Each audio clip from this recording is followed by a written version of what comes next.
हूं Sumit, N TV में आपका बहुत बहुत स्वागत है। आज हमारे साथ में हैं बॉलीवुड के एक्टर अन्नू कपूर, जो कि अपनी आने वाली फिल्म हमारे 12 को लेकर सुर्खियों में बने हुए हैं। ये फिल्म से जुड़ी कई बातों पर हमसे खुलकर चर्चा करने वाले हैं। चलिए आपको मिलवाते हैं। अन्नू जी, हमसे जुड़ने के लिए बहुत बहुत धन्यवाद। थैंक यू जी। इस इन चीजों को लेकर सुर्खियों में नहीं जुड़ना चाहता था। किसी फनकारी और आर्ट की वजह से जुड़ना बेहतर लगता है, लेकिन बहरहाल आप जी कंटिन्यू जी, कीजिए। हम उससे रिलेटेड ही क्वेश्चंस पूछने की कोशिश करेंगे। चलिए, सबसे पहले तो मैं ये पूछना चाहता हूँ कि आपकी फिल्म हमारे 12 जल्दी सिनेमाघरों में रिलीज होने जा रही है। तो आप हमेशा से एक अलग ही किरदार निभाते हुए आप आए हैं। आप कॉमेडी, ज्यादातर कॉमेडी किरदार में आप नजर आए हैं। तो आपको लगता है कि इस फिल्म में दर्शक आपको उस एक अलग ही जो किरदार में नजर आए उसमें पसंद करेंगे? देखिए, बात ऐसी है, जहां तक मैं क्विकली अपनी बात पूरी करूंगा, कि ऐसा नहीं है कि मैंने सिर्फ कॉमेडी किरदार ही किए हैं। मैंने हम्म। कबीर का रोल भी किया है, मैंने सरदार फिल्म के अंदर गांधी का रोल भी किया है, मैंने सजाए काला पानी में जो है वो वीर सावरकर का रोल भी किया है, और हमारे 12 के अंदर उस्ताद मंजूर अली खान संजरी का रोल भी कर रहा हूँ। तो मैंने अपनी तरफ से पूरी कोशिश किया, क्योंकि मेरी कद काठी, मैं हीरो की तरह सुंदर तो हूं नहीं। मेरे पास सुंदरता नहीं है, मेरे पास जो है कुछ मेरी फनकारी है, मेरा प्रतिभा है, मेरा टैलेंट है। तो मुझे जहां पे ऐसा लगता है कि जहां पे दो पैसा कमा पाऊंगा मैं अच्छा काम करके, वहां पे काम करता हूँ। अन्नू जी, आपकी फिल्म रिलीज होने से पहले कंट्रोवर्सी में आ गई है। इससे पहले कर्नाटका कोर्ट ने इसको बैन करने की गुहार लगाई, फिर सुप्रीम कोर्ट में केस चल रहा है। तो ये फाइनली फिल्म कब आने वाली है? देखिए, ये जो भारत का लीगल सिस्टम के रिगमरोल है, उसके अंदर ये फिल्म फंस चुकी है। और क्योंकि मे भी क्लियर दिशा निर्देश नहीं है हमारे न्यायालय के पास, या हमारे पास इस तरह के कानून नहीं है। तो होता क्या है कि जो रेडिकल एलिमेंट्स हैं वो ज्यादा हावी हो जाते हैं, और उनकी ज्यादा चलने लगती है, और उसके विवश होकर न्याय की पूरी जो प्रणाली है उसको टाइम लगने लगता है, प्रोक्रेस्टिनेशन ज्यादा होने लगता है इस चीज का। इसके अलावा मैं और क्या कह सकता हूँ। लेकिन जो प्रिडिक्टमेंट, जो दुख और तकलीफ और स्ट्रेस मेरे प्रोड्यूसर्स हजारों लाखों रुपया खर्च कर रहे हैं इस चीज के लिए, और अफसोस इस बात का है कि बगैर देखे हुए, फिल्म को बगैर देखे हुए जजमेंट पास कर दिया गया है पर कि अन्नू फिल्म जी पर एक अन्नू जी पर्टिकुलर कम्युनिटी के। पर फिल्म में ऐसा है क्या कि बैन करने की नौबत आ रही है? ऐसा है वो क्या तो फिल्म में? आप वो तो आप पहले फिल्म देखिए और उसके बाद निर्णय लीजिए ना। मैं तो शुरू से ही कह रहा हूं, आप पहले फिल्म देखिए और उसके बाद निर्णय लीजिए। लेकिन हमारे यहाँ तो इतने, हमारे प्रजातंत्र ने, जो भी हमारा प्रजातंत्र है, वो इतना शिथिल हो चुका है कि उसने बगैर देखे हुए निर्णय देने की क्षमता प्रदान कर दी है लोगों को। तो आप हम्म। क्या कर सकते हैं? ये हमारे हमारे पूरे सिस्टम का दोष हो गया है। कोई भी उठता है और बगैर किसी लॉजिक के, बगैर किसी उसके, एक तो बहुत जल्दी हर्ट हो जाते हैं। ठीक है, अच्छा, हर्ट करने वालों की भी कमी नहीं और हर्ट होने वालों की भी कमी नहीं है। 140 करोड़ का देश है। तो आपकी पूरी जो व्यवस्था है, जो सिस्टम है, जो प्रणाली है, वो ही ऐसी है। अब क्या कर सकते पर आपके पास जब ये फिल्म की स्क्रिप्ट आई थी, आपको ऑफर हुई थी, तब आपको पता था कि ये फिल्म एक तरीके से इतनी कंट्रोवर्सी में फंस जाएगी? क्योंकि मुझे लगता है इससे पहले आपको कभी कंट्रोवर्सी, आपकी फिल्मों को लेकर कभी कंट्रोवर्सी हुई नहीं है, मुझे लग रहा है ऐसा। हैं? जब ये फिल्म की स्क्रिप्ट आई थी, मैं फिल्म की स्क्रिप्ट को देखता हूँ, अपने किरदार को देखता हूँ और पैसा देखता हूँ। मेरे प्रोड्यूसर ने मुझे सही पैसा दिया। फिल्म का अच्छा स्क्रिप्ट है, अच्छा कंटेंट है, बस दैट्स इट। मैं कोई आग लगाने वाले लोगों में से तो नहीं, मैं तो आग बुझाने वाले लोगों में से हूँ। जी।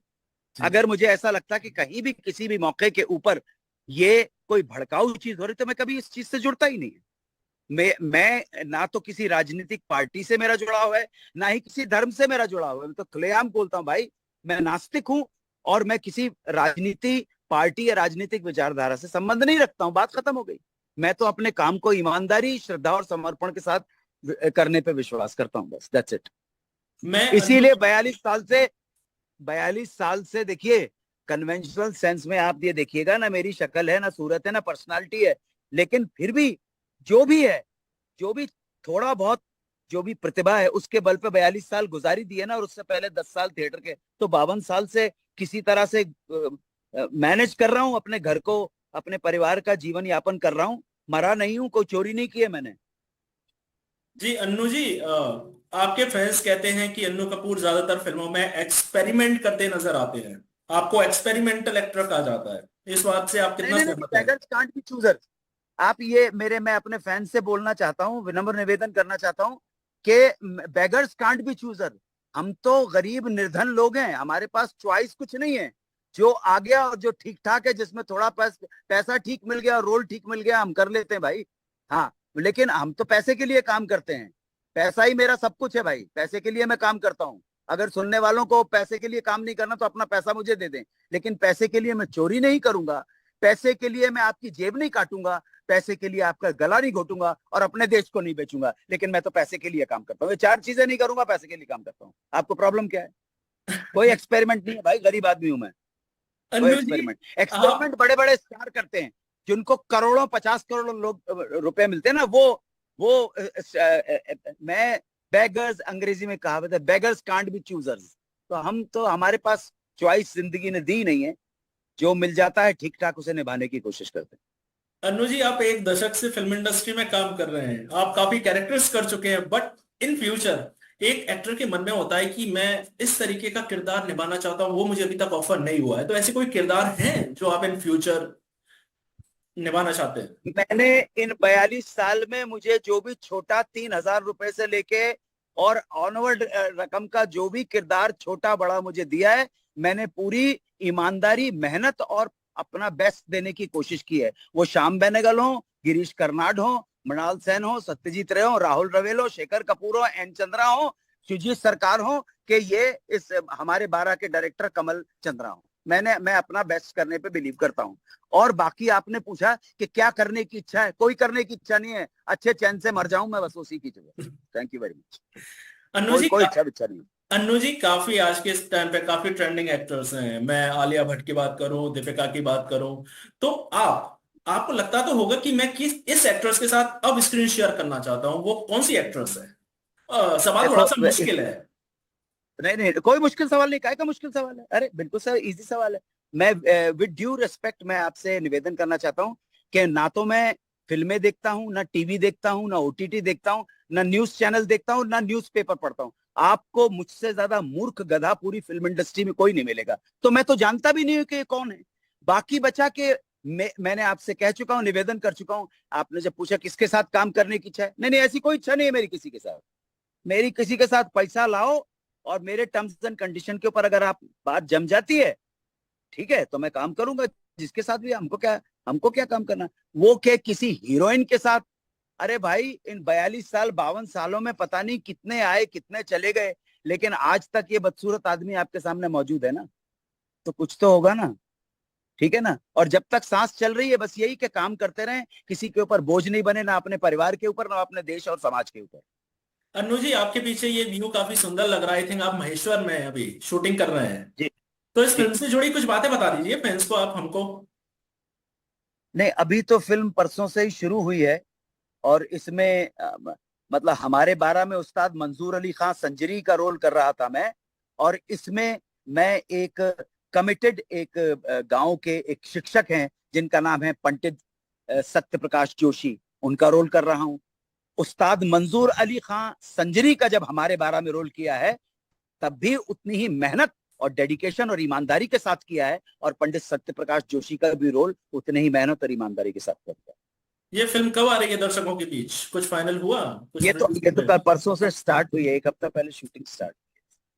मेरा आपसे एक आखिरी सवाल, मध्य प्रदेश जी से आपका काफी पुराना नाता है, तो आप जी, मैं भोपाल में पैदा सनावर हुआ। में, आप सनावर में रहे हैं, आप शिवपुरी में रहे हैं, तो कुछ यादें हों आपकी? सनावद यहाँ से ज्यादा दूर नहीं है, 50-55 किलोमीटर दूर है। तो बहुत छोटा था जब सनावद के अंदर मैं रहा हूँ, तो समझ लो आप, मैं 6 साल का हूँगा। लेकिन 60 अर्ली 60s की बात है। मुझे इतना मालूम है, एक स्कूल था सामने, और उस वक्त शम्मी कपूर का एक गाना, सनावद का नाम आते ही दो गाने जहन में आते हैं, ए गुलबदन फूलों सी हंसी, कांटों की महक तुझे देख के करता है मेरा मन, कहीं आज किसी से मोहब्बत ना हो जाए। 6 साल के बच्चे को भी वो गाना याद था। तो सनावत के साथ इतनी यादें। हम तो गरीब परिवार से आए हैं, तो लेकिन बचपन बचपन होता है। बचपन की जो ऊर्जा होती है, बचपन के सपने होते हैं जो टूटे नहीं होते, बड़े होने के साथ साथ टूट जाते हैं। इसलिए बचपन भिखारी के बच्चे का भी उतना ही सुंदर है जितना अन्नू कपूर के था। बचपन उद्योगपति के बच्चे का भी उतना ही सुंदर होता है, बचपन इलोन मस्क का भी उतना ही सुंदर है, बचपन उतना ही मुकेश अंबानी का भी सुंदर है, बचपन अमिताभ बच्चन का भी इतना सुंदर है। इसलिए नहीं कि पैसा था ना, इसलिए कि बचपन के अंदर जो शक्ति है, ऊर्जा है, सपने हैं, अभी दुनिया एक्सपोज नहीं हुई होती है, इसलिए बचपना कमाल की चीज। मैं एक सवाल और जोड़ना चाहता हूँ अन्नू जी, आप भोपाल कब आ रहे हैं? अभी देखिए भोपाल कब आना होता है, अभी तो यहाँ आपके से। आपके चाहने वाले इंतजार करते हैं, और आप उदाहरण हैं खासकर मध्य प्रदेश के लोगों के लिए जो फिल्म इंडस्ट्री में अपना मुकाम बनाना चाहते हैं कि एक्टर हो तो अन्नू कपूर हो, जो कि मध्य प्रदेश का नाम जिसने रोशन किया है। नहीं जी, भोपाल मेरी जन्मभूमि है, उसे भी प्रणाम करता हूं मैं, और मुंबई मेरी कर्म भूमि है, उसे भी प्रणाम करता हूं। दोनों जगह के साथ मेरी लॉयल्टी है। तो बहुत बहुत धन्यवाद, बहुत बहुत आभारी हूँ भाई आप। अन्नू जी, हमसे जुड़ने के लिए बहुत बहुत धन्यवाद, तमाम जानकारी के लिए, खासकर आपकी फिल्म हमारे 12 के लिए बहुत बहुत धन्यवाद।